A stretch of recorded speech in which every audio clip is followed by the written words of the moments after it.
Olá, voltamos aí então para a nossa aula de filosofia e eu espero que você tenha feito aquela pequena pesquisa lá que eu pedi para você, né, de que forma a cultura e a natureza se relacionam. Então, pesquisando as duas palavras, cultura e natureza, a gente vai acabar percebendo aí que a natureza, é claro, precede a cultura, né? Mas a cultura, por sua característica de criação de leis, de normas, de ética, de moral, a cultura às vezes ela nos leva a interferir negativamente na natureza.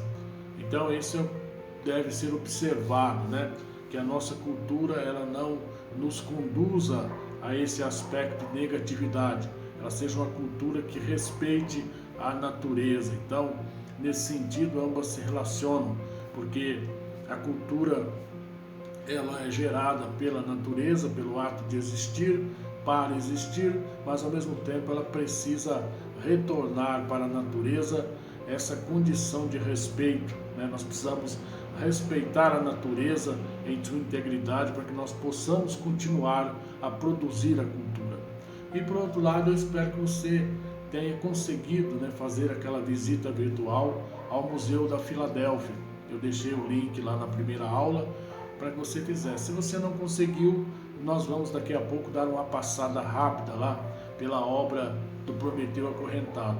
Mas o mais importante que eu quero dialogar com você nesse momento é que esse momento é um momento diferente, né? Um momento em que nós estamos às vezes em certas dificuldades e às vezes nós temos uma certa tranquilidade, porque aqueles que têm acesso ao mundo digital, né, têm uma certa tranquilidade, mas aqueles que não têm, né, pouco acesso, se sentem aí um pouco, né, excluídos desse momento. E esse momento é justamente para isso, para que você possa fazer com que seus amigos tenham também acesso a isso, você seja solidário aos seus colegas de sala, aos seus colegas de escola. Então, se você tem acesso às informações, às pesquisas, aos textos, copie, cole, passe para um amigo, para que ele também possa ter acesso a isso.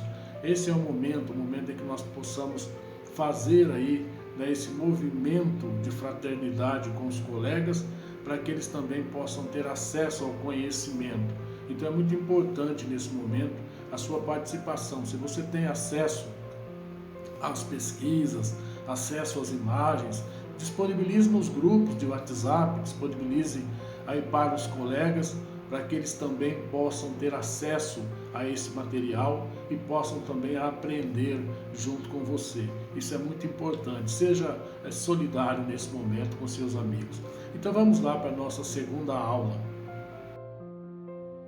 Vamos então aí para a página 82 da nossa apostila e vamos ler aí esse mito de Prometeu e Epimeteu.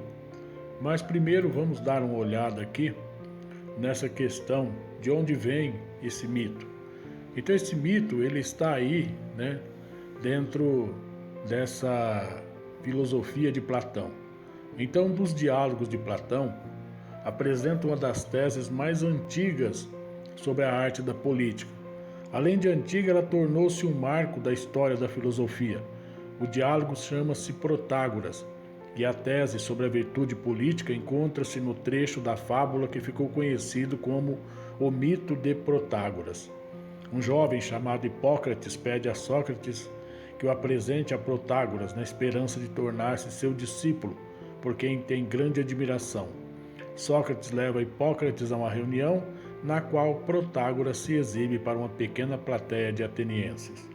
Então, nesse contexto aí onde o Protágoras se exibia, né, apresentava seus conhecimentos, é que Sócrates leva esse jovem Hipócrates para se tornar discípulo de Protágoras. E o que se segue aí, o discurso que se segue, né, aqueles que quiserem se aprofundar no mito de Protágoras, é que vai dar origem aí a esse mito de Prometeu e Epimeteu. Esse mito, essa fábula contada então por Protágoras, é um dos argumentos que ele usa para explicar àquela plateia lá como é que se produzia a arte da política. Então vamos lá. Em um tempo mitológico, em que somente os deuses existiam, o destino determinou o dia em que os mortais deveriam viver. Com a determinação do destino, os deuses procederam, a partir da associação dos elementos, à criação de diferentes criaturas, mas esses corpos precisavam de habilidades para poder viver.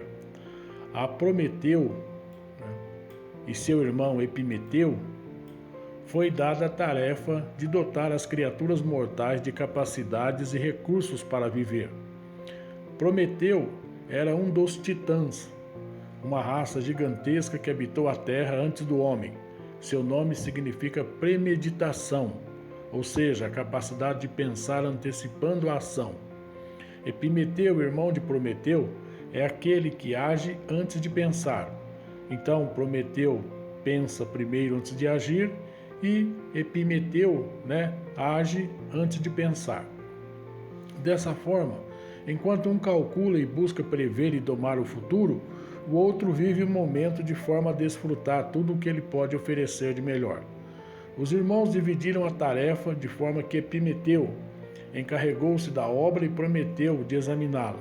Depois de pronta, assim, Epimeteu recebeu os dons que deveriam ser distribuídos e tratou de atribuir a cada animal dons variados, como audácia, força, rapidez, esperteza, asas, garras, pelagem, colorida e abundante, entre outros. A distribuição deveria contemplar todos os mortais, aplicando sempre critérios de compensação, de forma a garantir um certo equilíbrio, evitando que alguma espécie viesse a desaparecer por falta de recurso. Então, a distribuição dos dons deveria ser sempre equitativa, ou seja, que todos pudessem viver de forma harmoniosa. No processo de distribuição, Epimeteu esqueceu uma espécie e, preocupado, procurou o irmão Prometeu para que esse resolvesse o problema. Prometeu verificou que somente os humanos se encontravam nus e sem armas, e assim não poderiam emergir da guerra primordial para a luz. Então Prometeu percebe que os seres humanos foram deixados de lado por Epimeteu e ele vai, então, tomar a sua ação. Prometeu, com a ajuda de Atena, subiu ao céu e acendeu sua tocha no carro do sol, trazendo o fogo para os humanos. Prometeu entregou o fogo aos homens, assim como a técnica para fazê-lo. O fogo forneceu calor, que permitiu resistência às intempéries do clima, e a fabricação de armas, que por sua vez capacitaram os humanos a subjugar os animais. Com auxílio do fogo, construíram ferramentas, cultivaram a terra, criaram moedas, que consequentemente possibilitou negociar produtos e fazer comércio. Esta então é uma parte da fábula que Protágoras conta ao jovem Hipócrates e que ficou conhecida como o mito de Protágoras. Vamos agora refletir um pouco sobre esse mito e as suas condições. Então, quem acessou aí o Museu da Filadélfia pôde ver aí a pintura do pintor Rubens, a pintura do Prometeu acorrentado. Então, nessa pintura, Rubens procura retratar justamente o momento em que o Prometeu ele é castigado, Então, os deuses castigam ele por haver dado aí esse fogo aos homens, Ter trazido o fogo do céu para os homens.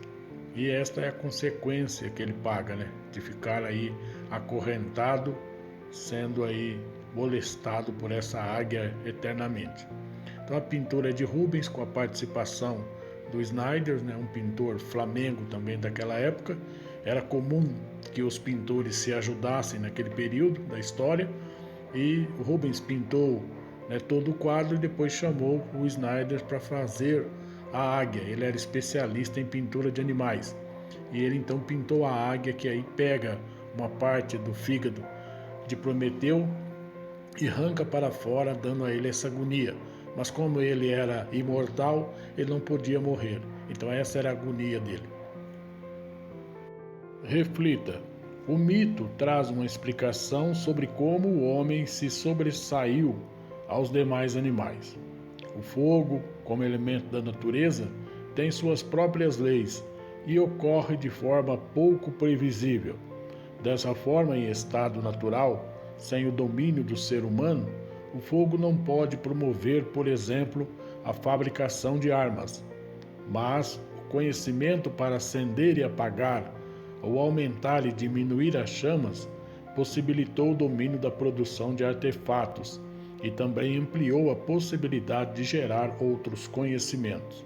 Então Prometeu, ao trazer o fogo para o homem e os segredos do fogo, de como dominar o fogo, acabou trazendo para o homem uma possibilidade maior de evolução do que aquela oferecida aos outros animais e à natureza.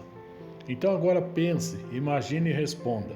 Tendo como referência o mito de Prometeu e Epimeteu, ao trazer o conhecimento do fogo para os homens, Prometeu teria alterado a natureza humana?